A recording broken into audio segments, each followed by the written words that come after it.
Appelle la présence de Dieu de t'envahir, de te remplir. Dans le nom de Jésus, prions. Rebo Sante Negarabalai.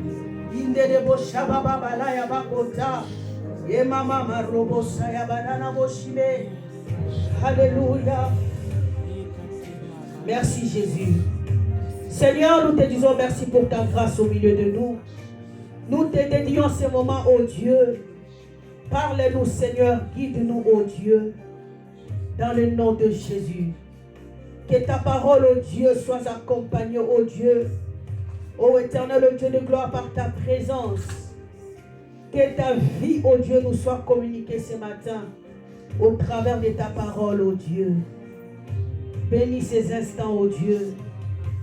Que toutes les pensées soient captives à l'obéissance, ô Dieu, de ta présence, de ton esprit en ces lieux. Ô Dieu de gloire,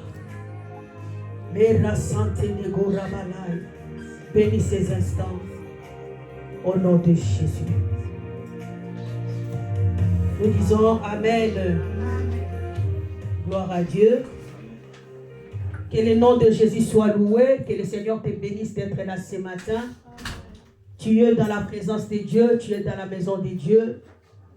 David est en train de dire dans le psaume que je suis dans la joie quand on me dit allons dans la maison du Seigneur. C'est dans la maison de Dieu que nous retrouvons, bien aimés, la joie perdue. C'est dans la maison de Dieu que nous sommes réconfortés, que nous sommes protégés, que nous sommes relevés lorsqu'on est tombé. La Bible nous dit que devant la face de Dieu, le bonheur ne finit jamais. Que le nom de Jésus soit béni à jamais. Le thème de ce matin est intitulé « Le festin de Belchassar ». J'aimerais qu'on puisse lire dans le livre de Daniel. Daniel chapitre 5 plutôt. Daniel 5, je commence par le verset 1er. Je lis la parole de Dieu au nom de Jésus. Le roi Belchassar donna un grand festin à ses grands au nombre de 1000. Et il but du vin en leur présence. Belchassar, quand il eut goûté au vin, il fit apporter les vases d'or et d'argent que son père Nabuchodonosor avait enlevés du temple de Jérusalem, afin que le roi et ses grands, ses femmes et ses concubines s'en servent pour boire. Alors on apporta le vase d'or qui avait été enlevé du temple de la maison de Dieu à Jérusalem. Et le roi et ses grands, ses femmes et ses concubines s'en servirent pour boire. Ils burent du vin et ils louèrent les dieux d'or, d'argent, d'airain, de fer, de bois et de pierre. En ce moment, apparurent le doigt d'une main d'homme, et ils écrivirent en face du chandelier, sur la chaude et la muraille du palais royal. Le roi vit cette extrémité de main qui écrivit. Alors le roi changea de couleur et ses pensées se troublèrent. Les jointures de ses reins se relâchèrent et ses genoux se heurtèrent l'un contre l'autre. Le roi cria avec force qu'on fasse venir des astrologues, le chaldéen et le devin. Et le roi prit la parole et dit aux sages de Babylone, quiconque lira cette écriture et m'en donnera l'explication sera revêtu de pourpre, portera un collier d'or à son cou et aura la 3e place dans le gouvernement du royaume. Tous les sages du roi entrèrent, mais ils ne purent pas lire l'écriture et en donner au roi l'explication. Je prends le verset 10. La reine, à cause des paroles du roi et de ses grands, entra dans la salle du festin et prit ainsi la parole. Ô roi, vis éternellement, que tes pensées ne se troublent pas et que ton visage ne change pas de couleur. Il y a dans ton royaume un homme qui en a en lui l'esprit des dieux saints. Et du temps de ton père, on trouva chez lui des lumières de l'intelligence et une sagesse semblable à la sagesse des dieux. Aussi le roi Nabuchodonosor, ton père, l'établit chef de magiciens, des astrologues, des chaldéens, de devins. Parce qu'on trouva chez lui, chez Daniel, nommé par le roi Belchassar, un esprit supérieur de la science et de l'intelligence, la faculté d'interpréter des songes, d'expliquer les énigmes et de résoudre les questions difficiles. Que Daniel soit donc appelé et il donnera l'explication. Verset 22. Ô toi Belchassar, son fils, tu n'as pas humilié ton cœur, quoique tu saches toutes ces choses. Tu t'es élevé contre le Seigneur des cieux. Le vase de sa maison ont été apportés devant toi, et vous vous êtes enservis pour boire du vin, toi et tes grands, tes femmes et tes concubines. Tu as loué les dieux d'argent, d'or, des reins, de fer, de bois et de pierres, qui ne voient point, qui n'entendent point, et qui ne savent rien, et tu n'as pas glorifié les dieux qui a dans sa main ton souffle et toutes tes voix. Père, nous bénissons ta parole. Que ton nom soit loué. Saint-Esprit, que Jésus soit glorifié. Dans le nom de Jésus, en ces moments. Amen. Amen. Gloire au Seigneur. Le thème de ce matin est intitulé Le festin de Belchassar. Amen. Je crois que parmi nous, il y a peut-être des gens qui ont déjà entendu parler de cette histoire. Parce qu'un chrétien qui se respecte, amen, doit quand même savoir aussi cette histoire. Amen. Le thème, j'ai dit, c'est le festin de Belchassar. Nous venons de lire, bien aimé, dans le verset de Daniel chapitre 1 à partir du verset 1, une histoire, bien aimée, qui a attiré beaucoup notre attention. Et par la grâce de Dieu, nous allons essayer de faire sortir la pensée de Dieu dans cette histoire. Amen. Nous devrons d'abord, bien aimé, donner la définition de certains mots, bien aimés, de notre thème, le festin. Un festin, c'est quoi? Les dictionnaires nous disent que c'est le repas de fête abondant et somptueux. Donc, c'est-à-dire le festin, c'est le repas qu'on fait dans une fête. Alors, une fête, c'est quoi? Une fête, on nous dit, c'est la jouissance qui se font dans des assemblées particulières. Amen. Et une autre définition nous dit que fête, c'est quoi? C'est jour consacré particulièrement à des activités de religion, cérémonies religieuses, par des services où on célèbre. C'est la célébration du service divin en commémoration de quelques mystères ou à l'honneur de quelques saints. Amen. Mais ce que nous devons retenir, c'est que le fait, c'est la jouissance qui se font dans des assemblées particulières. Ici, dans cette histoire, la Bible est en train de nous parler d'un roi du nom de Belchassar. Amen. Belchassar, c'est qui? C'est le fils du roi Nabuchodonosor, le roi de Babylone. Nabuchodonosor, le roi de Babylone, c'est lui le roi qui avait déporté les gens de Jérusalem jusqu'en Babylone. Amen. Il avait pris les gens et il est parti avec eux. Si vous suivez dans l'histoire de Jérémie, lorsque Jérémie avait prophétisé. Donc il a pris les gens de Jérusalem et il est parti avec eux en Babylone. Et parmi les gens qu'il avait pris, il y avait aussi les Daniel, selon l'histoire. Amen. Et il ne s'était pas arrêté de prendre que les humains. La Bible nous dit, si vous lisez dans l'histoire, qu'il avait pris des ustensiles de la maison de l'Éternel qui était en Jérusalem. Donc les ustensiles qui se trouvaient dans la maison de Dieu. Les ustensiles qu'on utilisait dans le service divin. Amen. Les ustensiles qui étaient consacrés à Dieu. Il avait aussi pris ces choses-là et il est parti avec ça à Babylone. Lorsqu'il est arrivé avec les ustensiles, il les a posés quelque part sans rien faire avec ça.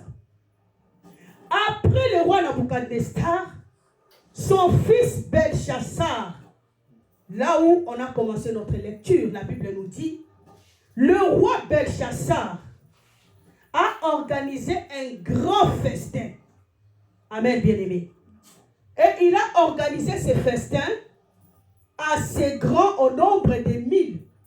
Et il but du vin en leur présence. Il a organisé une fête. Amen. Et il a appelé ces grands. Et ils ont bu du vin. Amen. Et la Bible nous mentionne que les grands qu'il avait invités, ils étaient au nombre de 1000. Tout ce que la Bible mentionne a toujours une explication. Amen. Ils ont commencé la fête. La Bible nous dit que Belchassar, quand il y eut goûté au vin, il a goûté au vin et fit apporter les vases d'or, d'argent que son père avait apporté de Jérusalem. Amen. Et il a pris ces vases avec ses concubines et ses boucrans. Ils ont bu dans les vases. Amen. La Bible nous dit qu'il avait d'abord bu le vin. Il n'allait que s'arrêter là. Amen. Quand il a bu le vin, il avait nécessairement une vase sur lequel il avait utilisé pour boire son vin. Mais après avoir goûté, il voulait, je ne sais pas comment dire donc, manifester combien le vin était bon. Il a dit, je ne vais pas m'arrêter là. Ce vin est tellement bon. Pour exprimer ma grande joie, je ne vais pas boire le vin dans des tasses ordinaires. Je vais maintenant aller boire dans les vases que de l'Éternel l'a consacré là. Amenez-moi ces vases. On lui a apporté les ustensiles, le vase d'or et d'argent que son père avait pris dans le temple de l'Éternel, dans la maison de l'Éternel. Il a pris ces vases et il a bu dans ces vases. Amen. Il a bu avec ses concubines et ses grands. Il y a deux questions, bien-aimés, sur qui on va se baser et sur qui, par la grâce de Dieu, on va essayer de répondre. Nous devons d'abord savoir la fête qui était organisée, c'était à l'occasion de quoi? Amen. Parce que chaque fête a toujours, bien aimé, une occasion sur laquelle on veut célébrer. Sur base de quoi le roi avait organisé ces grands festins. Amen. Parce que quand il y a le festin, c'est-à-dire qu'il y a des dépenses. Sur base de quoi le roi avait fait ces grands festins. Et pourquoi le roi devait boire seulement dans des vases consacrés à Dieu dans le jour des fêtes. Amen. Nous allons prendre nos Bibles dans le livre de Apocalypse chapitre 20. Verset 7. Merci Jésus. Apocalypse chapitre 20. Je prends le verset 7.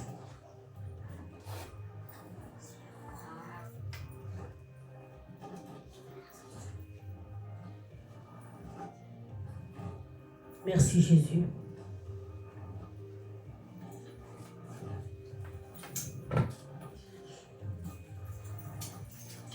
Apocalypse 20, oui, je suis là.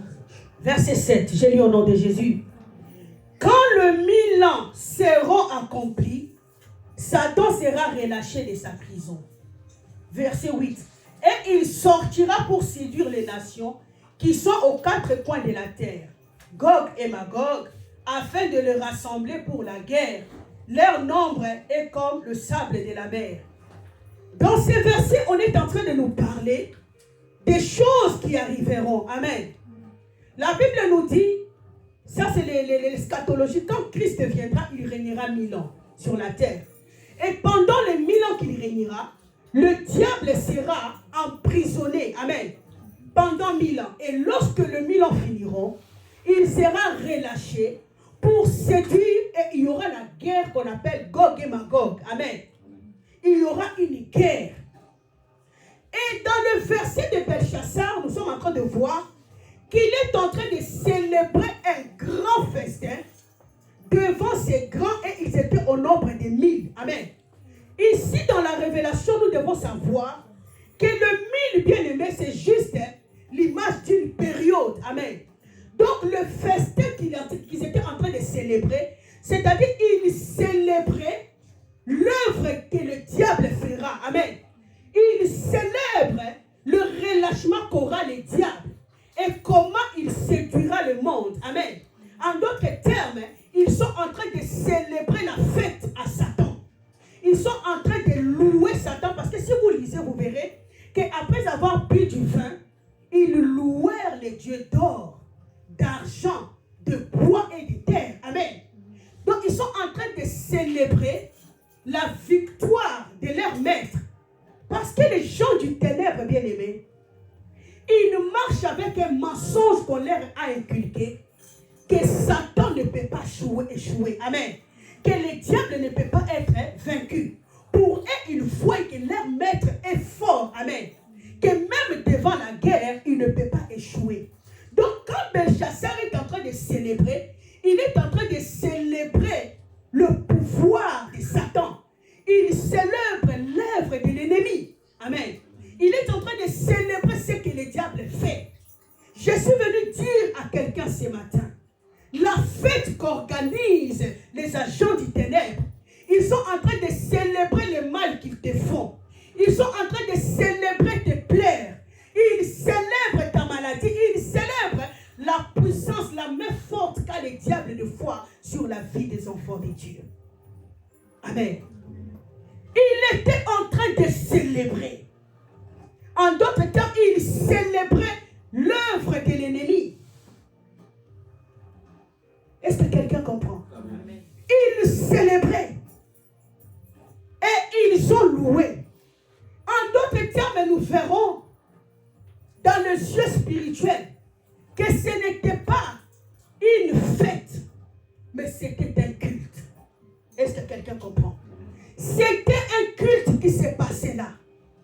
Ils célébraient la puissance de l'ennemi parce que c'était des gens qui ne connaissent pas Dieu. À chaque fois les ennemis sont dans la joie, sache qu'ils sont en train de célébrer la puissance que l'ennemi t'a infligée. Ils sont en train de célébrer plutôt la défaite ou la maladie ou le combat que tu es en train de subir. C'est pour cela, lorsque tu vois tes ennemis dans la joie, sois en colère. Est-ce que quelqu'un comprend? Leur joie, c'est lorsque tu es tombé. Leur joie, c'est lorsque tu pleures. Leur joie, c'est lorsque tu es par terre.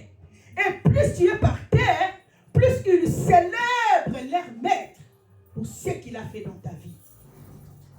Belchassar célébrait. En d'autres termes, prophétiquement, ils sont en train de célébrer le 1000 ans du relâchement. Amen.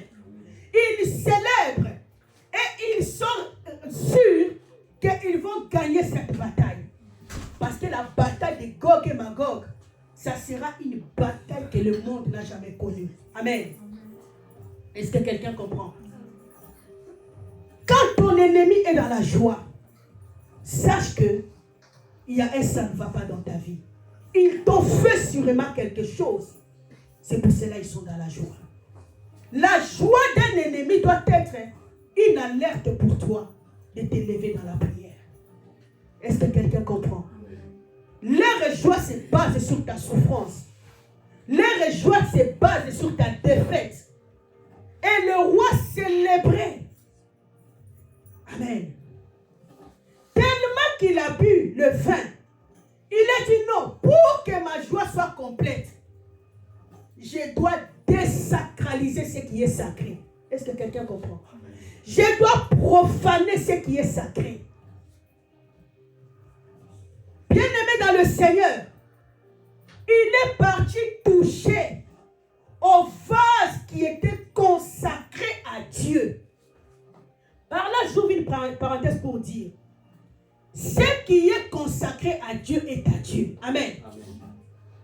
Ce qui est consacré à Dieu, on ne les touche pas. Lorsqu'on consacre quelque chose à Dieu, bien aimé, le Seigneur revêtit cette chose-là de sa gloire. Ça devient le symbole de sa gloire. Est-ce que quelqu'un comprend? Les choses consacrées à Dieu sont des symboles de la gloire de Dieu. Lorsque tu consacres ces paniers à Dieu, ça devient le symbole de la gloire de Dieu. Amen. Tout ce qu'on consacre à Dieu plutôt, ça devient le symbole de sa gloire. Malgré que ces vases n'étaient plus sur Jérusalem, on les a amenés à Babylone. Cela ne changeait à rien.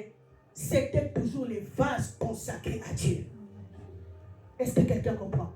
Ce qui est consacré à Dieu peut changer de lieu, mais ça n'enlève pas sa nature sacrée. Est-ce que quelqu'un comprend? Tu peux prendre ça, tu le mets dans ta maison. Ça reste consacré. Amen.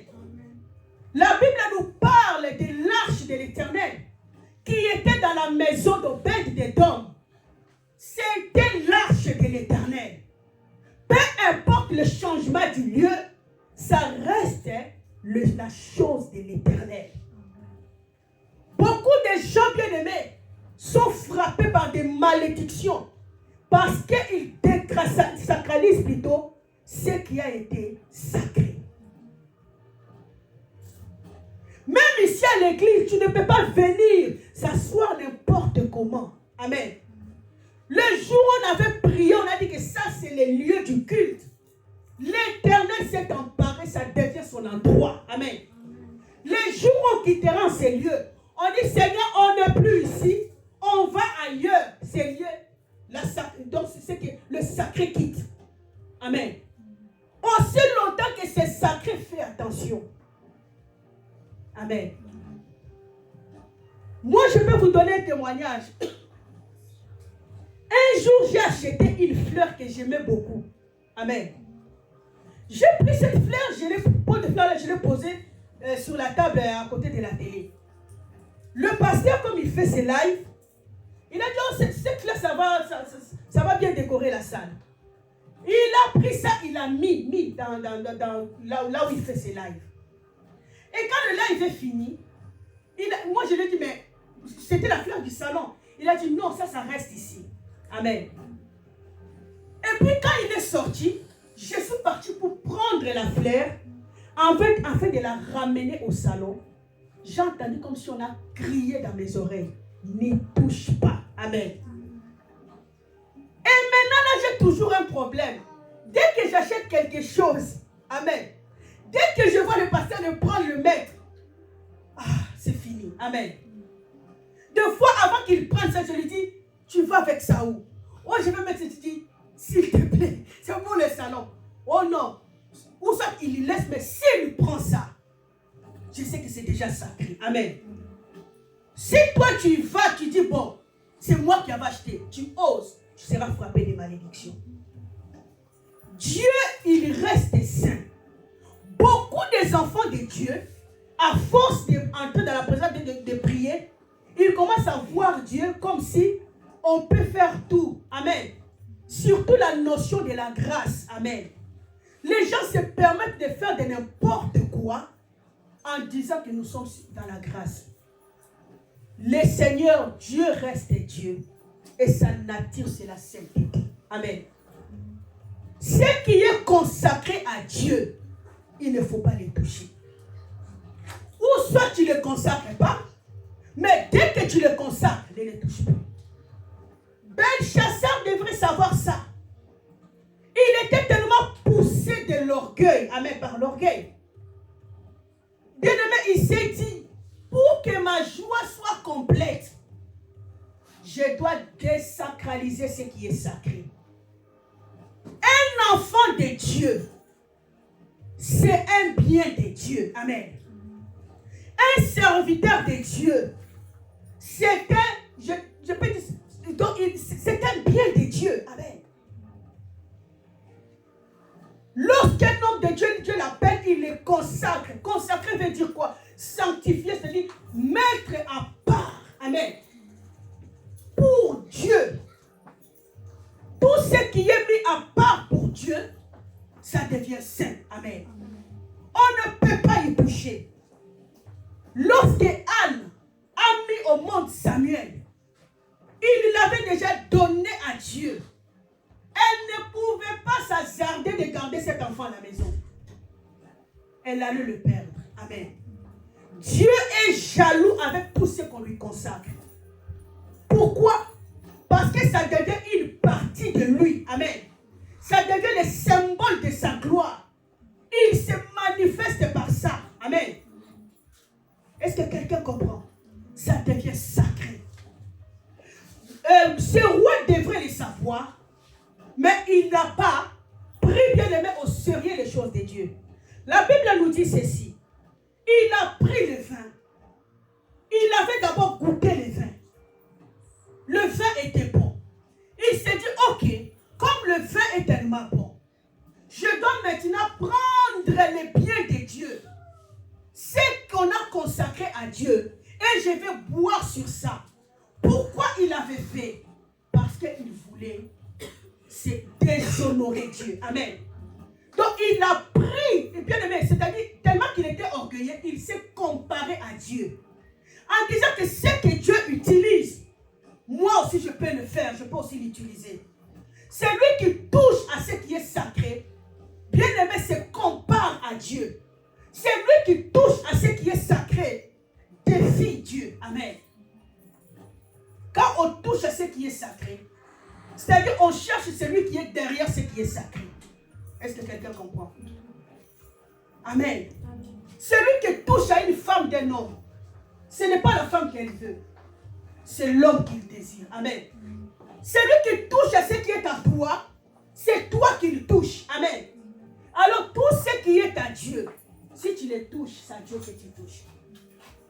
Lorsque quelque chose est consacré à Dieu, il ne faut pas y toucher. Amen. La Bible, elle est consacrée. Des fois, on voit les gens que lorsque la Bible n'a plus la peau, on commence à jeter la Bible. Amen. Ramasse la Bible, mets-la dans un coin de ta maison. Que ça périsse d'elle-même. Amen. Mais toi, ne déchire pas même une feuille. Parce que c'est sacré. Amen. Est-ce que quelqu'un comprend? Tout ce qu'on donne à Dieu, ça devient sacré. La Bible nous dit que ce roi a pris les vases et il a bu dans ces vases. La Bible nous parle dans le livre de 2 Timothée. La Bible nous parle des vases. Il nous dit que dans une grande maison, il y a plusieurs vases. Et dans ces versets-là, on nous explique que les vases, c'est l'image des vies. Amen. Ce matin, je suis venu parler à quelqu'un que tu es un vase de l'Éternel. Tu es un vase de l'Éternel parce que tu as été consacré à l'Éternel. La Bible nous dit que Christ nous a sanctifiés. Amen. Nous a justifiés et nous a sanctifiés. Il nous a mis à part pour qu'on appartienne qu'à Dieu. La Bible nous dit, il a racheté le peuple de toute langue, de toutes les tribus. Et il a fait d'eux un royaume de sacrificateurs pour Dieu. Amen. On est racheté pour Dieu. C'est-à-dire, on appartient à Dieu que pour lui. Amen. Nous sommes rachetés pour appartenir qu'à Dieu. On est consacré. Belshazzar a voulu humilier Dieu en désacralisant ce qui est sacré. C'est lui qui te touche, qui t'humilie. Ce n'est pas toi qu'il est en train de chercher à humilier, mais c'est le Dieu qui t'a sauvé. Amen. Il a désacralisé les vases. Il n'a pas bu que lui seul. Il a bu avec ses concubines et ses grands. Amen. Lorsqu'il a fait cet acte, la colère de Dieu se déchaîne sur lui. La Bible nous dit, une main commence à écrire devant lui. La main est sortie pour écrire. Pourquoi la main était sortie, bien-aimée? Parce que Dieu tient à l'honneur. Il honore ceux qui lui honorent et il déshonore les gens qui les déshonorent. Amen. Le Seigneur ne peut pas les défier. Lorsqu'on les défie, si tu les défies, tu vas tomber. Belshazzar a voulu défier Dieu. En buvant dans ses vases, c'est Dieu qui l'a déshonoré. Et il boit avec ses concubines. Or, les vases qui étaient dans le temple, n'importe qui ne pouvait pas boire dans ça. Amen. C'était sacré. Et on les utilisait que dans le service de Dieu. Amen. Mais lui, il a permis aux concubines, les gens qui n'ont pas, qui n'ont pas d'alliance avec Dieu, de toucher à ce qui est sacré. Ce matin, je suis venu dire à quelqu'un, celui qui a touché à ta vie va désormais voir Dieu dans son chemin. Amen. Belchassar a touché à ce qui est sacré. Et il a désacralisé ce qui est sacré. C'est ce qui se passe derrière, dans le temps de la fin que nous traversons. L'ennemi bien-aimé, pour manifester sa joie, la chose qu'il fait, il profane les sacrés. Est-ce que quelqu'un comprend? C'est Dieu qu'ils sont en train de toucher. Et lorsque tu remarques que le sacré est en train d'être profané, la colère de Dieu n'est pas loin. Amen. Belchassar a désacralisé. Je ne sais pas, bien aimé, qui a désacralisé le sacré que tu es. Qui a touché à ta vie en tant qu'enfant de Dieu? Qui a élevé sa main pour écraser celui que Dieu a béni? Qui a ouvert sa bouche pour maudire celui que Dieu a béni? Qui s'élève pour combattre celui que Dieu a protégé? Qui s'élève, bien-aimé, pour empêcher le chemin à celui que Dieu a autorisé de marcher? Ce n'est pas toi qu'on cherche, c'est le Dieu qui est derrière toi. Et Dieu, lorsqu'on le cherche, on l'éprouve. Amen. C'est le lion de Juda qui ne recule pas devant la bataille. Je suis venu te dire que ton Dieu, le lion de Juda, s'élève. Et c'est lui qui veut le voir. L'heure est arrivée pour qu'il le voie. Belchassar a désacralisé. La Bible dit que la main est sortie. La main a commencé à écrire. Amen. La main a écrit dans une écriture que le roi ne savait pas. Bien-aimé, Dieu pouvait aussi écrire dans une langue que le roi allait comprendre. Parce que c'est pour le roi qu'il a envoyé le message. Mais pourquoi il écrit dans une langue que le roi ne comprend pas? Parce que l'Éternel, lorsqu'il veut manifester sa vengeance, la première chose qu'il fait, c'est de troubler d'abord celui qui t'est troublé. Le temps est venu que le Seigneur trouble tes ennemis. Est-ce que quelqu'un comprend? Il a voulu montrer à ce roi que lui, il est le Dieu mystérieux que les dieux qu'eux servent.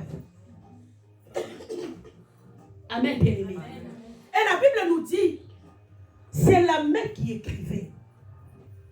Dans le festin, la Bible nous dit, ils ont bu du vin et après avoir bu, ils ont commencé à louer les dieux d'or, les dieux de bois. Amen. Ils ont commencé à les louer. C'est-à-dire qu'ils les célèbrent pour ce qu'ils sont. Amen. Pour ce qu'ils font. Amen. C'est ce que tes ennemis font. Lorsqu'ils célèbrent, ils célèbrent l'ennemi pour ce qu'il est, pour ce qu'il fait contre ta vie. Amen. La joie de tes ennemis doit être, bien-aimé, un signe pour que tu te lèves dans la prière. Ne permets pas à tes ennemis de se réjouir à ton sujet. C'est ce que David a dit. La joie des ennemis, bien-aimés, est un mauvais signe pour un enfant de Dieu. La fête des ennemis, c'est un mauvais signe pour celui qui craint Dieu. Sur quoi les ennemis peuvent fêter si ce n'est pas ta chute, si ce n'est pas ton malheur, si ce n'est pas, bien-aimé, de mauvaises choses qui t'arrivent? Parce que le diable se nourrit du mal qu'il fait. Amen.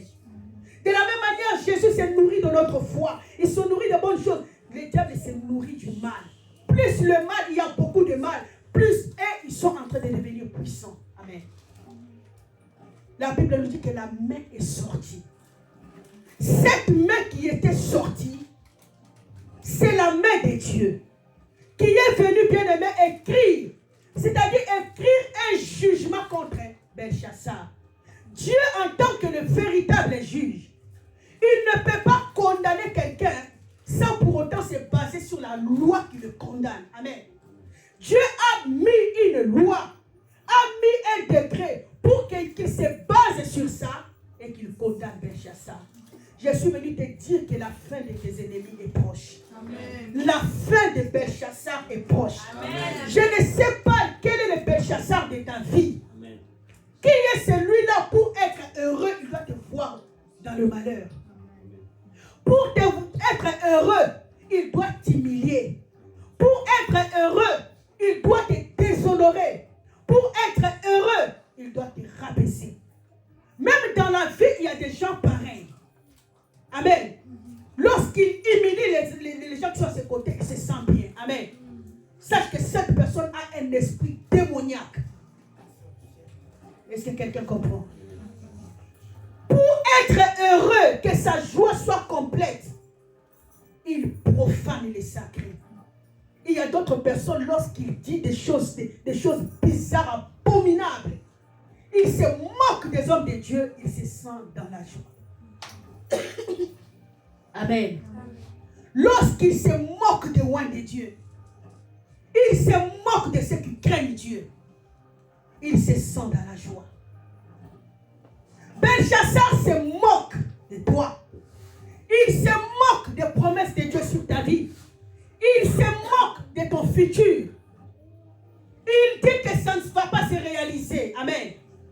Bien-aimés, souvenez-vous de l'histoire de Daniel, où la Bible nous parlait de la vision que le roi Nabuchodonosor avait vue. Le statut qu'il avait vu qui s'était écroulé. Donc il y avait des pierres, donc il y avait beaucoup de matière. Amen. C'était l'image du royaume. Et dans cette fête, on nous dit qu'ils ont célébré les dieux de bronze, les dieux d'argent, les dieux. Donc c'est-à-dire c'était les dieux qu'ils célébraient. Amen. Amen. Or, dans la vision que le roi Nabuchodonosor avait vue, que Daniel avait interprétée, c'était juste que Jésus détruira tous les royaumes qui vont se lever pour les défier. Amen. Et quand Belchassar célèbre les dieux de bronze, en d'autres termes, il est en train de combattre la révélation là de Daniel. Amen. Pour dire que c'est une révélation fausse qui ne se réalisera jamais. Est-ce que quelqu'un comprend? Il célèbre les dieux de bronze. Il célèbre les dieux de pierre. Or, dans le statut, il y avait les pierres, il y avait l'argile, il y avait tous les noms là de ces dieux. Amen. Mais Daniel avait vu que c'était une main qui avait écroulé ce royaume. Comme Belchassar combattait cette révélation, la main là qui avait écroulé ce statut-là en rêve est revenue pour les juger. Amen. La même main que Daniel avait vue, qui avait lancé la pierre pour écrouler, bien aimé, le statut. Cette main est venue. Amen. Est-ce que quelqu'un comprend? Le temps est venu que Dieu juge tes ennemis. Que Dieu juge Belchassar. Belchassar est là pour se moquer de ton Dieu. Belchassar est là pour se moquer des promesses de Dieu sur ta vie. Plus tu souffres, plus lui est dans la joie. Belchassar est là pour te montrer que ton Dieu n'est rien. Amen. Que ce que toi tu crains là, lui il ne le craint pas. Amen. Ce que toi tu accordes de la valeur là, pour lui c'est rien. Le Dieu que toi devant qui tu trembles, lui il n'est rien. Il désacralise ce qui est sacré. Amen. Laisse que ce matin que Belchassar tombe. La Bible nous dit, la main est sortie, a écrit une inscription que le roi ne connaissait pas. Le roi était troublé. Amen. La Bible nous dit que ses pieds commencèrent à serter. Je déclare que tes ennemis soient maintenant troublés au nom de Jésus. Amen. Que le Seigneur apparaisse dans leurs songes et qu'ils soient terrifiés. Amen. Est-ce que quelqu'un comprend? Amen. Les pieds ont commencé à se taper. Il était bien aimé. Il ne savait pas quoi faire. Désemparé. Il ne savait pas quoi, ce que ça signifiait l'écriture. Amen. L'heure est venue que tes ennemis bien-aimés voient que Dieu est puissant que eux. Amen. Amen. Ils sont en train d'être mentis par Satan. que lui, Satan le dit souvent, on entend même dans des réunions, mais plutôt dans quoi? Dans des témoignages. Les agents du diable témoignent comment Satan les rassure. Amen. Qu'il est puissant, qu'on ne peut rien lui faire. L'heure est venue qu'ils connaissent maintenant le véritable Dieu. Le roi était surpris de voir cette écriture. Jamais de sa vie, il n'a jamais vu l'écriture pareille. Que le Seigneur trouble les gens qui te troublent. Amen. Que le Seigneur trouble ceux qui te troublent. Amen. La Bible nous dit que la main a écrit. Alléluia. Il était troublé. Il ne savait pas quoi faire. Il a appelé ses magiciens pour qu'ils lui donnent l'interprétation. La Bible nous dit personne ne pouvait donner l'interprétation. Pendant que le roi s'énervait contre ses magiciens, la Bible nous dit la reine est entrée dans la salle d'audience. Il a dit au roi que dans ton royaume, il y a quelqu'un. Il s'appelle Daniel. Il est capable de te donner l'explication de ce que tu as vu. Amen. La Bible dit que lorsque Daniel est venu, vous allez peut-être le lire à la maison. Daniel a commencé d'abord à relater à ce roi ce que son père avait fait et comment son père était fini. Il a dit, ton père s'est élevé contre Dieu. Il est fini dans la brousse. Il est devenu comme un animal. Amen. Pendant 7 ans, il mangeait de l'herbe. Amen. Parce qu'il s'était levé contre les dieux puissants. Mais toi, son fils, tu n'as pas pris compte de toutes ces choses. Amen. Oh, bien-aimé, les ennemis qui s'entêtent, qu'ils voient maintenant les seigneurs dans leur chemin. Amen. Le fils connaissait toutes ces choses.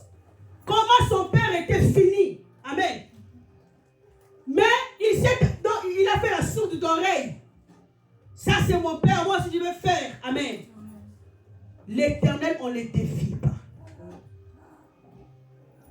Sache que lorsque quelqu'un continue à être incrédule et cherche toujours à contredire le plan de Dieu, sache qu'il s'approche vers sa fin tragique. Amen. Daniel a commencé d'abord à lui rappeler, avant de lui expliquer l'écriture.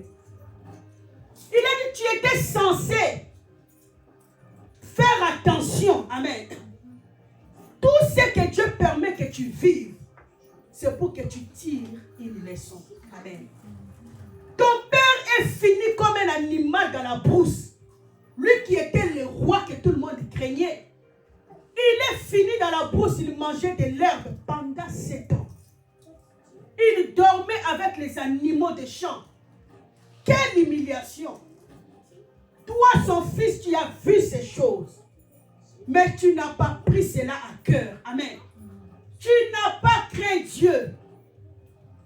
Les gens qui te combattent, bien-aimés, c'est juste parce qu'ils endurcissent leur cœur. Amen.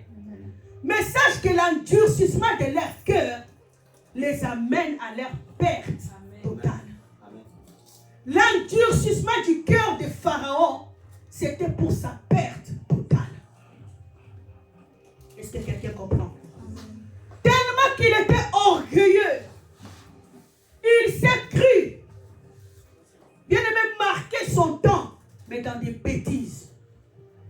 Il y a certains sorciers, ils ont déjà vu que Dieu les a châtiés à chaque fois qu'ils étaient touchés. Mais ils s'entêtent. Amen.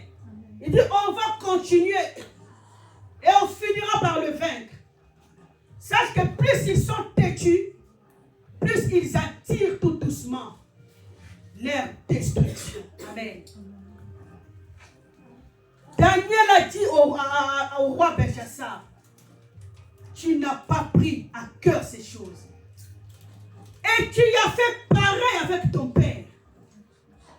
Tu t'es élevé au-dessus de Dieu. Tu es allé très loin. Toucher les vases de la maison de Dieu. au symbole de la gloire de Dieu. Toucher aux choses qui fait l'honneur de Dieu. Bien-aimé, ce qui est consacré fait l'honneur de Dieu. Si tu les touches, Dieu t'écrase. Amen. Souvenez-vous de Uza, que Dieu a tué sur les champs. Les gens disent que oh, Dieu a changé. Dieu n'est plus en colère, n'est plus très colérique comme il était. La Bible nous dit qu'il ne change pas. Amen. S'il n'a pas changé en amour, il ne change pas aussi en colère. Dieu est toujours comme il est. Amen. Mais ce qui nous fait un peu grâce, c'est le sang de Jésus. Amen. C'est pour cela lorsque tu reçois Christ, Dieu te reçoit. Comment je peux expliquer? Donc c'est-à-dire, c'est comme si tu es juste. Hein? Normalement, tu as fait ce qu'il fallait faire pour mériter d'être dans sa présence. Il ne nous fait pas cadeau. Amen. Dieu ne nous fait pas cadeau lorsqu'on vient dans sa présence. C'est par Jésus qui nous reçoit. Amen. C'est Jésus qui nous fait cadeau, la grâce. Amen. On s'est rêvé de l'habit de Jésus et on vient devant Dieu. Dieu nous voit, quand il nous regarde, il voit Jésus. Amen. Jésus a tout accompli. Donc il faut enlever ça en tête. Dieu ne nous fait pas cadeau. Amen. C'est la grâce. Et la grâce, c'est Jésus qui nous les a fait. Amen. C'est-à-dire, il sait que si Jésus sait que si tu apparais devant Dieu sans sa nature, tu vas être brûlé. Amen.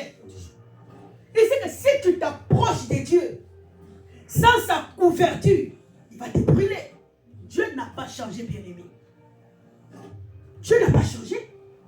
C'est pour cela que je m'étonne de fois des gens qui ne veulent pas de Jésus mais qui veulent Dieu. Oh!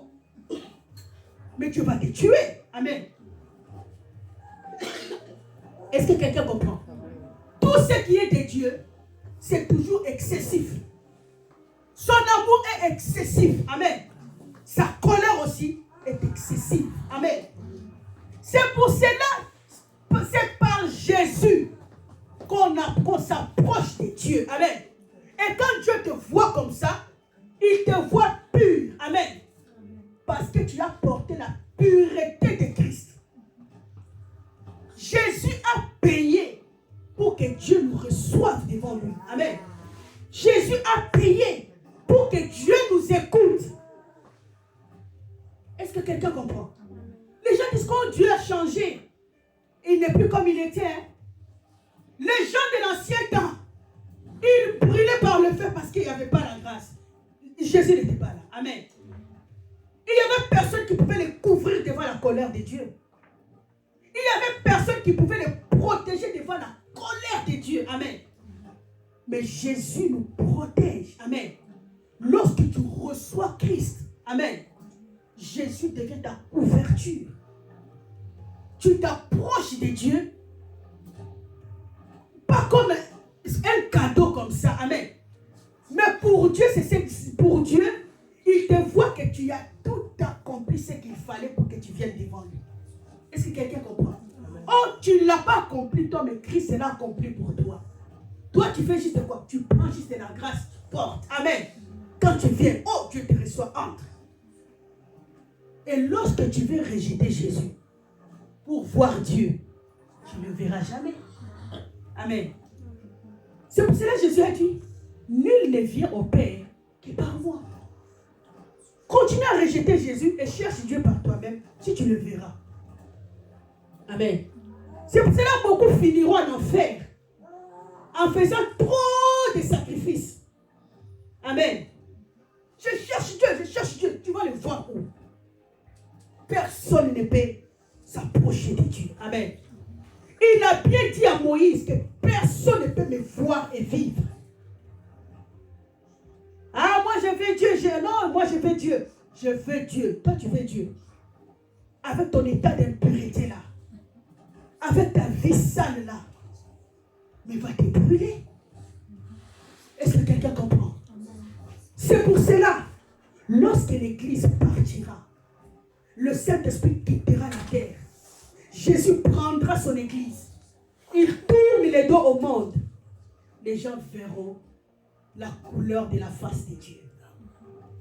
Amen. Lis dans l'Apocalypse, lorsqu'on parle des jugements de Dieu, tu auras peur de Dieu. C'est pour cela, heureux ceux qui reçoivent Christ. Amen. Jésus est les dons que Dieu a donnés au monde, afin que quiconque le reçoit, qu'il reçoit la vie éternelle. Donc tu reçois la vie éternelle. Donc tu trouves une place auprès de Dieu. Quand tu reçois Christ, Dieu te reçoit. Amen. Dieu te reçoit. Lorsque tu refuses Christ, tu veux mériter le ciel par ta propre force. Tu ne pourras jamais. Amen. Amen. Et tu seras détruit. La Bible dit que la main est sortie, l'écriture est écrite. Et dans l'écriture, qu'est-ce qui est écrit? L'explication, je suis presque à la fin. Amen. Daniel toujours, est-ce que quelqu'un peut lire pour nous? Daniel chapitre 5. Josué, monte un peu s'il te plaît. Daniel 5. Je prends le verset 23, je descends. Je prends plutôt 25. Voici l'écriture qui a été tracée. Comptez, comptez, pesez et divisez. Et voici l'explication de ces mots. Compter veut dire Dieu a compté ton règne et il a mis fin. Peser, tu as été pesé dans la balance de Dieu et tu étais trouvé léger. Diviser, ton règne sera divisé et donné aux Mèdes et aux Perses. Verset 30. Cette même nuit, Belchassar, roi des Chaldéens, fut tué. Amen. Comptez, comptez. Dieu a compté ton règne et il a mis fin.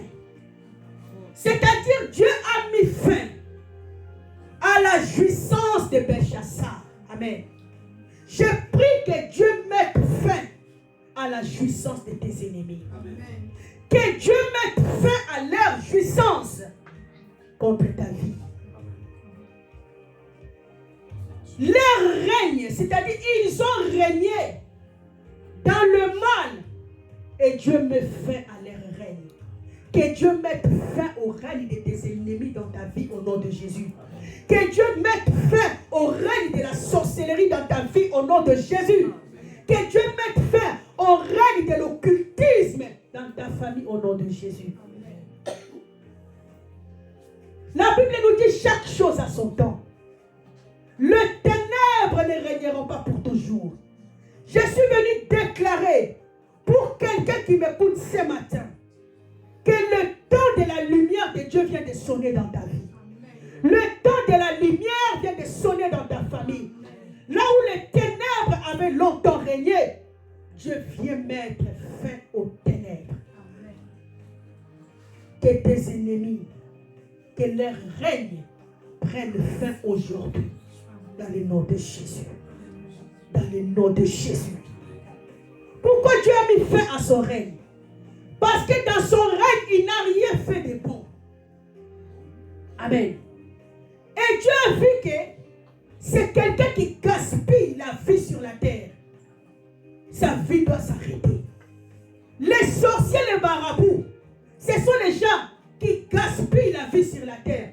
Le fait qu'ils sont vivants, bien aimés, ils sont en train de se moquer de la grâce de Dieu sur eux. Amen.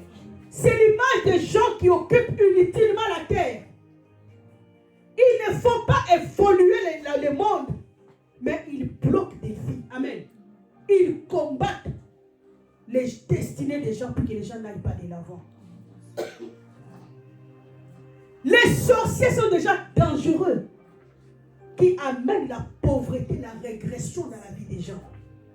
Amen. C'est pour cela même ici en France, ici, dans des dessins animés des enfants, je le vois. Lorsqu'on dit seulement une sorcière, il faut qu'on les tue. Amen. Parce que la présence d'un sorcier, c'est la calamité. Amen. Là où il y a un sorcier, il y a la destruction. C'est pour cela que Dieu a dit, dans la parole, il a dit, tu ne laisseras pas vivre la sorcière. Si Dieu lui-même a dit que la sorcière ne peut pas vivre, Qui tu es pour avoir compassion de la sorcière? Dieu sait qu'elle est dangereuse. Il est dangereux. Plus il vit, plus toi tu vas souffrir. La présence d'un sorcier, d'une sorcière, c'est comme un poison. Amen. Pour que vous puissiez bien respirer, il faut l'enlever au milieu de nous. Et vous plutôt. Il a mis fin au règne de Belshazzar. Il a dit baiser. Dieu t'a baisé. Tu as été trouvé léger. Le poids de tes péchés ont fait que tu sois léger devant Dieu. Devant Dieu bien-aimé, ceux qui pèsent, c'est ceux qui bien-aimés qui marchent selon la crainte de Dieu. C'est la gloire de Dieu qui nous donne le poids devant Dieu. Le péché te rend léger. Amen. Belshazzar croyait que plus il faisait des choses mal, il était fort, il était puissant. Or devant Dieu, il était léger. Amen. Que Dieu pèse tes ennemis et qu'ils soient légers devant sa face et qu'il les jette. Amen. La Bible nous dit, Dieu a divisé ton royaume et il a donné ton royaume à quelqu'un d'autre. Bien-aimé, Dieu a pris les bonnes choses qui étaient à Belshazzar et il a donné à quelqu'un d'autre. Je déclare que ce qui est meilleur, les choses précieuses de tes ennemis, que Dieu te les donne au nom de Jésus. Est-ce que quelqu'un comprend? Que l'Éternel manifeste son jugement. Là où il y a le jugement de Dieu, bien aimé, il y a la restauration. L'Éternel a jugé Belshazzar à cause de ce qu'il avait fait. L'Éternel ne peut pas laisser impuni le Belshazzar de ta famille. Amen. Le Belshazzar de ta vie. Amen. Il dit à Dieu bien-aimé, l'heure est venue qu'il manifeste son jugement sur tous les Belshazzar de ma famille. Élève-toi là où tu es bien-aimé, déclare après moi, Seigneur Jésus, Seigneur Jésus, Seigneur Jésus, Seigneur Jésus, toi qui es vivant, toi qui rends justice aux innocents, toi qui défends ceux qui se confient en toi. Je viens devant toi, Seigneur. J'élève ma voix devant toi. Toi les juges, juge mes ennemis. L'heure est venue, Seigneur, que ceux qui désacralisent le sacré dans ma famille, dans mon nom de Jésus, dans mon nom de Jésus, ceux qui sont habitués à se moquer à ce qui est sacré, qu'ils tombent, qu'ils tombent. Commence à prier au nom de Jésus, tape les mains.